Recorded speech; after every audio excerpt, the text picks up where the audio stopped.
Hello दोस्तों, तो कैसे हो आप सभी। मेरा नाम है हरकीरत सिंह और आप देख रहे हैं आपका अपना YouTube channel study with Harkirat. दोस्तों, आज की इस वीडियो में हम बात करने वाले हैं केमिकल रिएक्शन की टाइप्स के ऊपर।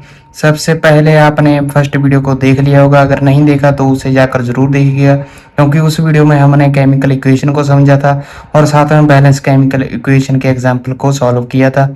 और आपको वो भी बहुत ही ज़्यादा इंपॉर्टेंट टॉपिक है, क्योंकि बैलेंस केमिकल इक्वेशन से बहुत ही ज़्यादा क्वेश्चन जो है आपके बोर्ड एग्जाम में पूछे जाते हैं। तो उस वीडियो को ज़रूर देख लीजिएगा। चलिए आज की इस वीडियो को शुरू करते हैं, जिसमें हम बात करेंगे टाइप्स ऑफ केमिकल इक्वेशन के ऊपर। तो दोस्तों, टाइप्स ऑफ केमिकल इक्वेशन में सबसे पहले हम बात करने वाले हैं फर्स्ट केमिकल रिएक्शन के ऊपर, जो कि होती है हमारी कॉम्बिनेशन रिएक्शन।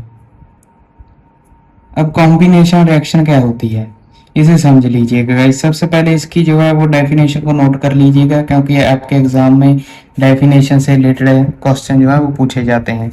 सबसे पहले इसकी डेफिनेशन को सुन लीजिए और इसे नोट कर लीजिए। टू और more reactant combine to form a single product.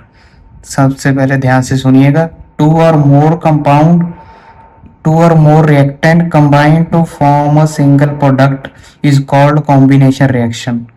अब ये क्या कह दिया, आसान भाषा में समझिएगा इस। जैसे हमने एक्स रेक्टेंट ले लिया, वाई रेक्टेंट ले लिया, या हम एक और रेक्टेंट जेड रेक्टेंट ले लेते हैं। जैसे ही हम एक्स वाई जेड को कंबाइन करेंगे तो रिएक्शन कराएंगे, तो इससे हमारा एस प्रोडक्ट तैयार हो रहा है। इस चीज़ को हम क्या कहेंगे, इस रिएक्शन केमिकल इक्वेशन को क्या कहेंगे, इस केमिकल इक्वेशन को कहेंगे हम कॉम्बिनेशन रिएक्शन, जिसमें एक्स वाई जेड जो है आपके रिएक्टेंट हैं और एस जो है वो आपका प्रोडक्ट है। अब जैसे ही एक्स वाई जेड को हम कंबाइन करेंगे तो हमारा प्रोडक्ट जो है वो ऐसे निकल कर सामने आएगा। इसी चीज़ को हम कॉम्बिनेशन रिएक्शन कहते हैं। अब इसकी एग्जांपल को समझ लीजिएगा, इस वो एग्जाम में बहुत ही ज़्यादा इंपॉर्टेंट है। आपकी लैब एक्टिविटी में भी ये एग्जांपल को यूज़ किया जाता है। सबसे पहली एग्जांपल है burning of magnesium ribbon. Burning of magnesium ribbon. अब ये जो एग्जांपल है वो कॉम्बिनेशन रिएक्शन की एग्जांपल है। इसमें क्या होता है, हमारे पास 2 मोल Mg के होते हैं, यानी कि मैग्नीशियम के होते हैं, जो हमारा सॉलिड फॉर्म में होता है।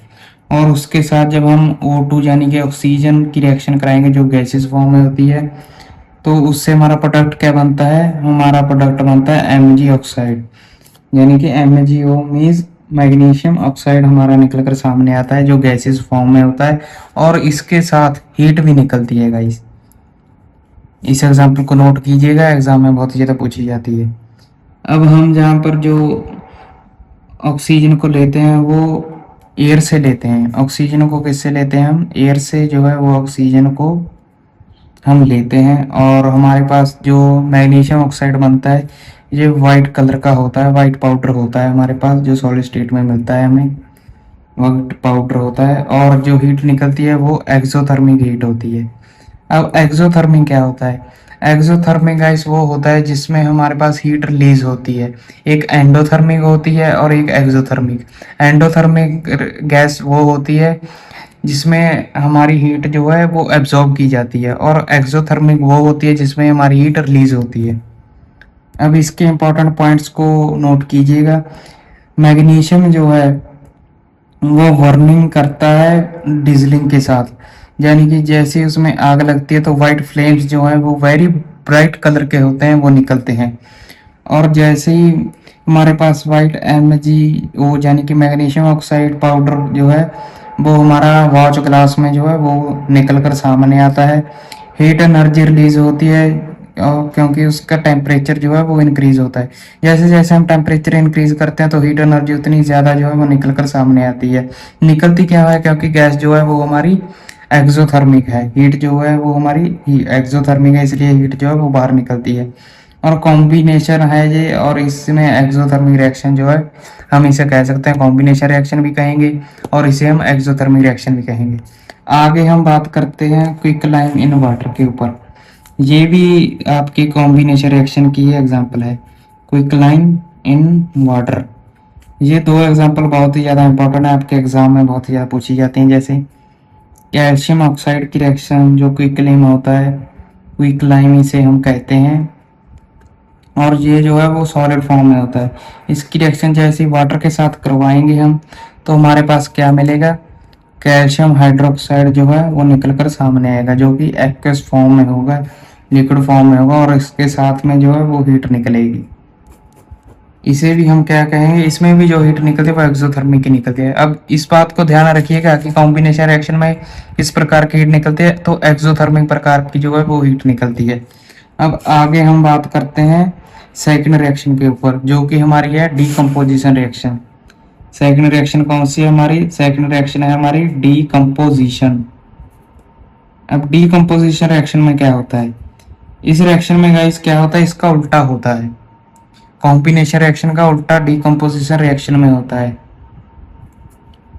इसमें क्या होगा, इसमें हमारे पास ए और बी दो प्रोडक्ट होंगे जो एक दूसरे से मिलकर बने हैं। हम कह सकते हैं कि ए प्रोडक्ट होगा और इसका जो हम रिएक्शन कराएंगे तो ये ए और बी में जो है वो टूट कर सामने आएगा। सी और डी मान लेते, सी और बी मान लेते हैं। ए प्रोडक्ट जो है वो सी और बी यानी कि दो प्रोडक्ट में टूटेगा। इस रिएक्शन का कॉम्बिनेशन रिएक्शन का उल्टा जो है वो डिकम्पोजिशन रिएक्शन होता है। इसकी जो है वो डेफिनेशन नोट कीजिएगा, reverse, it is a reverse of the combination one reacted break into two और मोर प्रोडक्ट। अब इसके एग्जांपल देखिएगा, एग्जांपल जो है वो है लाइमस्टोन। जैसे हमारा CaCO3 लाइमस्टोन होता है, ये सॉलिड फॉर्म में होता है, और इसकी रिएक्शन जब हम इसे हीट करते हैं, टेम्परेचर इंक्रीज करते हैं, हीट करते हैं, तो इसमें क्या निकलेगा, हमें कैल्शियम ऑक्साइड निकलेगा जिसे हम क्विकलाइम कहेंगे, और साथ में हमारे पास CO2 निकलेगा। इसे हम क्या कहते हैं, डीकम्पोजिशन रिएक्शन इसे हम कहेंगे। क्विकलाइम किस में यूज होता है, क्विकलाइम जो है वो हमारा यूज होता है सीमेंट में। सीमेंट में जो है वो क्विकलाइम का यूज किया जाता है। अब आगे हम बात करेंगे डीकम्पोजिशन के ऊपर। डीकम्पोजिशन किस प्रकार से होता है, डीकम्पोजिशन 3 प्रकार से जो है वो किया जाता है। फर्स्ट ऑफ ऑल होता है हीट से, जैसे इस रिएक्शन में हुआ, लाइमस्टोन में हुआ, वो हीट से हो गया। अब दूसरा होता है इलेक्ट्रिसिटी से। इलेक्ट्रिसिटी के एग्जांपल भी आपको मैं करवाऊंगा, और साथ में इलेक्ट्रोलाइटिक डिकम्पोजिशन। इलेक्ट्रिसिटी से क्या ऐसी रिएक्शन पैदा होती है, इलेक्ट्रोलाइटिक डिकम्पोजिशन। और थर्ड जो होता है वो होता है हमारा लाइट से। अब इसकी एग्जांपल कौन सी है, इसकी एग्जांपल भी हम आगे पढ़ेंगे। सबसे पहले हम बात करते हैं इलेक्ट्रिसिटी के ऊपर। इलेक्ट्रिसिटी से कौन सी डिकम्पोजिशन रिएक्शन होती है, जैसे हमारे पास वाटर ले लिया हमने, अब वाटर को जैसे इलेक्ट्रिक करंट देंगे हम, जैसे वाटर को इलेक्ट्रिक करंट देंगे तो ये क्या होगा कि हाइड्रोजन और ऑक्सीजन में जो है वो टूट जाएगा। इसको बैलेंस किया है मैंने, आप भी इस प्रकार से पिछली वीडियो अगर देखी होगी तो बैलेंस करना आप सीख गए होंगे। अब इलेक्ट्रिसिटी डिकम्पोजिशन थ्रू इलेक्ट्रिसिटी की एग्जांपल जो है वो हमारे पास ये सामने जो है वो दी गई है। अब उसके बाद हम आगे बात करेंगे फोटोकेमिकल रिएक्शन के ऊपर। फोटोकेमिकल रिएक्शन कौन सी होती है, फोटोकेमिकल डिकम्पोजिशन, जैसे लाइट ला लीजिए हम, जैसे फोटोकेमिकल डिकम्पोजिशन जो है उसमें क्या होगा, हमारे पास हम AgCl लेंगे, सिल्वर क्लोराइड लेंगे, इसको हम जैसे सनलाइट देंगे, हीट लगा लीजिए, सनलाइट लिख देता हूँ यहाँ पे और अच्छे से समझ में आएगा। सनलाइट ले लिया, इसमें क्या होगा, हमारे पास सिल्वर और ऑक्सीजन, और क्लोरीन जो है वो अलग अलग हो जाएंगे। सिल्वर जो है हमारा सॉलिड स्टेट में है, क्लोरीन जो है वो गैसीय स्टेट में हमें मिलेगी। अब जो क्लोरीन है उसका कलर कौन सा होगा, उसका कलर होगा येलोइश ग्रीन। येलोइश ग्रीन नाम का कलर जो है वो हमारा क्लोरीन का जो है वो होगा येलोइश ग्रीन। अब आगे दोस्तों हम बात करेंगे डिस्प्लेसमेंट रिएक्शन के ऊपर। अब ध्यान से देखिएगा डिस्प्लेसमेंट रिएक्शन को। आई होप कि आपको पहली 2 रिएक्शन जो है वो समझ में आ गई होगी। अब हम बात करेंगे डिस्प्लेसमेंट रिएक्शन के ऊपर। अब डिस्प्लेसमेंट रिएक्शन क्या होती है, देखिए डिस्प्लेसमेंट रिएक्शन में क्या होता है कि एक रिएक्टेंट जो है वो दूसरे रिएक्टेंट को जो है वो बदल देता है। अब ये किस प्रकार से होता है, देखिएगा इस ए रिएक्टेंट जो है वो सी के साथ बॉन्ड बना लेगा और बी को जो है वो अलग कर देगा। अब ये किस प्रकार से होता है, इसके लिए आपको गाइस रिएक्टिविटी की सीरीज को याद रखना होगा। मैं यहाँ पे आपको अटैच कर दूंगा, उस रिएक्टिविटी सीरीज को जो है वो याद कर लेना। उसमें क्या होगा, हमारे पास जो ऊपर के हमें मॉलिक्यूल्स या एलिमेंट्स दिए गए हैं वो मोर रिएक्टिव होते हैं, और जो नीचे के हमारे पास एलिमेंट हैं वो लेस रिएक्टिव होते हैं। अब जो मोर रिएक्टिव एलिमेंट होता है वो लेस रिएक्टिव एलिमेंट को जो है वो डिस्प्लेस कर देता है, और जो लेस रिएक्टिव एलिमेंट होता है उसके साथ जो भी कंपाउंड आपको जो एलिमेंट दिया गया है उसके साथ जो है मोर रिएक्टिव एलिमेंट बॉन्ड बना लेता है। इसे हम डिस्प्लेसमेंट रिएक्शन कहते हैं। फॉर एग्जांपल हम ZnCuSO4 का बहुत ही ज़्यादा यूज़ करते हैं, जिंक और सल्फर कॉपर और सल्फेट का बहुत ही ज़्यादा यूज़ करते हैं इस रिएक्शन को परफॉर्म करने के लिए। आपने बहुत बार इस रिएक्शन को देखा होगा।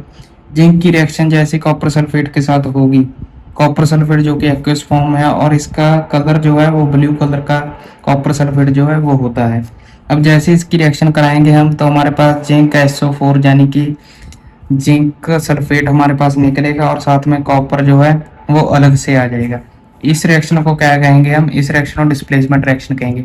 अब इसमें जो जिंक है वो मोर रिएक्टिव एलिमेंट है, और जो हमारा कॉपर है वो लेस रिएक्टिव एलिमेंट है, जिसकी वजह से जिंक ने जो है वो कॉपर को डिस्प्लेस कर दिया। इसे हम डिस्प्लेसमेंट रिएक्शन कहते हैं। अब आगे हम बात करेंगे डबल डिस्प्लेसमेंट रिएक्शन के ऊपर। अब ये डबल डिस्प्लेसमेंट रिएक्शन क्या होती है, इसे भी ध्यान से देखिएगा गाइस। डबल डिस्प्लेसमेंट रिएक्शन, अब ये रिएक्शन कौन सी होती है, इसमें क्या होता है exchange of ions between reactant. इसमें क्या होता है कि रिएक्शन जो है वो डबल होती है, यानी कि हमारे पास Zn के साथ भी प्रोडक्ट आ जाएगा, CuSO4 के साथ भी प्रोडक्ट होगा। अब दोनों जो है वो आपस में चेंज हो जाए। ये तो मैंने आपको एग्जाम्पल के तौर पे बताया, लेकिन Zn में ऐसा होता है, जिंक में ऐसा होता नहीं है।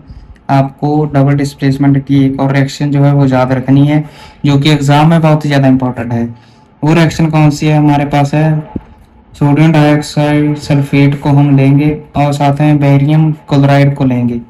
अब इसमें क्या होगा, इसमें जो सोडियम है वो हमारा आ जाएगा क्लोराइड के साथ, NaCl बन जाएगा, और दूसरा हमारे पास प्रोडक्ट क्या निकल के आएगा, बेरियम सल्फेट जो है वो निकल कर सामने आएगा। अब बेरियम सल्फेट जो है वो वाइट PPT हमारे पास बनाता है, और बेरियम क्लोराइड यहाँ पर क्या होता है, यहाँ पर होता है कलरलेस, यहाँ पर कलरलेस होगा, और ये भी हमारा जो है वो कलरलेस ही होगा। और इस रिएक्शन को भी याद रखिएगा, इसकी डेफिनेशन फिर से सुन लीजिए। Exchange of ions between reactant is called double displacement reaction. और जहाँ पर हमारी जो है डिस्प्लेसमेंट रिएक्शन को भी देख लीजिए, इसकी डेफिनेशन को भी नोट कीजिएगा, मैं बताना भूल गया। More reactive element replace less reactive element in the form of its reactivity order। जो दोबारा फिर से सुनिएगा, more reactive element replace less reactive element from the reactivity series. ये जो है वो डिस्प्लेसमेंट रिएक्शन की जो है वो डेफिनेशन है, इसको जरूर नोट कीजिएगा। अगर आप डिस्प्लेसमेंट रिएक्शन की ये डेफिनेशन दे दोगे और साथ में हमारे पास रिएक्शन को जो है वो बता दोगे, इसकी पहले तो सिंबॉलिक रिप्रेजेंटेशन दे दोगे और साथ में इसके एग्जाम्पल को बता दोगे, तो आप बहुत ही ज़्यादा स्कोर जो है बढ़िया कर सकते हो आपके एग्ज़ाम में। अब आगे दोस्तों हम बात करेंगे नेक्स्ट रिएक्शन के ऊपर। नेक्स्ट रिएक्शन जो है वो हमारी डबल डिस्प्लेसमेंट रिएक्शन से ही रिलेटेड है। इस रिएक्शन में क्या होता है,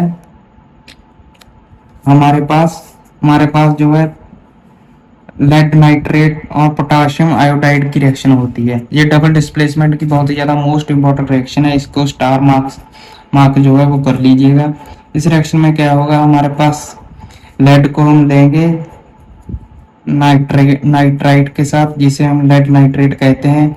अब जो एक्वस फॉर्म में होता है, अब इसकी रिएक्शन जो है वो पोटाशियम आयोडाइड के साथ कराएंगे। जैसे ही हम पोटाशियम आयोडाइड जो कि एक्वस फॉर्म में होगा इसके साथ रिएक्शन कराएंगे तो हमारे पास क्या बनेगा, हमारे पास जो है लेड आयोडाइड जो है वो बनेगा, और इसे जो है वो येलो PPT का होता है। ये सब कलरलेस होते हैं गाइस, लेड नाइट्रेट और पोटाशियम आयोडाइड जो है वो कलरलेस होते हैं, लेकिन जो हमारा लेड आयोडाइड बनेगा वो हमारा येलो PPT का होगा, और साथ में हमारे पास जो है वो पोटाशियम नाइट्राइट जो है वो बनेगा।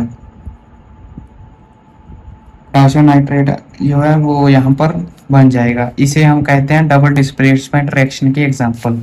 अब ये भी एग्जाम में बहुत ही ज़्यादा इंपॉर्टेंट है, और साथ में हमारी सोडियम सल्फेट की और बेरियम क्लोराइड की रिएक्शन बहुत ज़्यादा इंपॉर्टेंट है। ये दोनों एग्जाम्पल तो आपको किसी भी हालात में छोड़कर नहीं जानी है। तो दोस्तों, आज की इस वीडियो में हमने 4 रिएक्शन को डिस्कस किया है। आई होप कि आपको वीडियो अच्छी लगी होगी। अगर वीडियो अच्छी लगी तो वीडियो को लाइक जरूर कर देना। अगर चैनल पर नए हैं तो चैनल को सब्सक्राइब जरूर कर देना, और साथ में बेल आइकन को प्रेस जरूर करना, ताकि आने वाली वीडियो की नोटिफिकेशन आपके पास सबसे पहले पहुंचे। अगली वीडियो में हम रेडॉक्स रिएक्शन के बारे में जानेंगे, और भी बहुत सारे पॉइंट्स जो हैं वो इस चैप्टर के जानेंगे, और अगले ही वीडियो में हम इस चैप्टर को पूरा जो है वो खत्म कर देंगे।